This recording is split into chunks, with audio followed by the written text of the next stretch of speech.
The debate over the return of African cultural heritage has intensified, particularly following the coronation of King Charles III in 2022.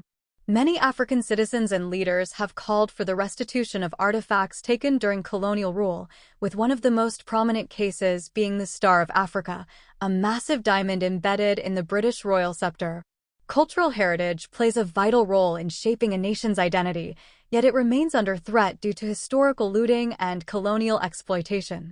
The Star of Africa, also known as the Cullinan diamond, was discovered in 1905 near Pretoria, South Africa.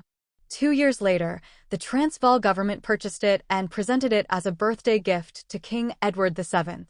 However, many South Africans argue that this transaction was illegitimate, as it occurred without the consent of the indigenous population and under the influence of colonial rule. As a result, the diamond's classification as a gift remains highly contested. The ownership dispute between South Africa and the UK remains unresolved. While British sources argue that the diamond was given as a diplomatic gesture to strengthen ties, critics maintain that any agreements made under colonial rule lack legitimacy. Experts such as University of South Africa scholar Eversto Banyera have rejected the notion that the diamond was freely given, describing the acquisition as part of a broader pattern of colonial exploitation.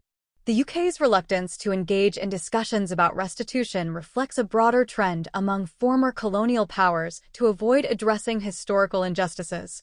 A positive precedent for cultural restitution exists in the case of the Benin bronzes. Looted by British soldiers in 1897, these artifacts were long demanded back by Nigeria.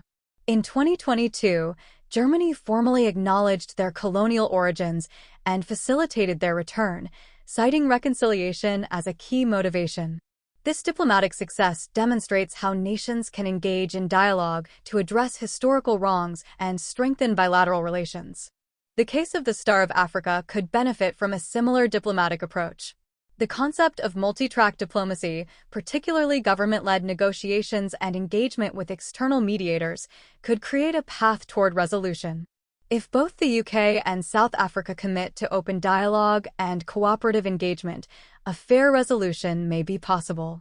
By learning from past restitution efforts, the two nations could foster reconciliation and work toward a more equitable approach to handling cultural heritage disputes.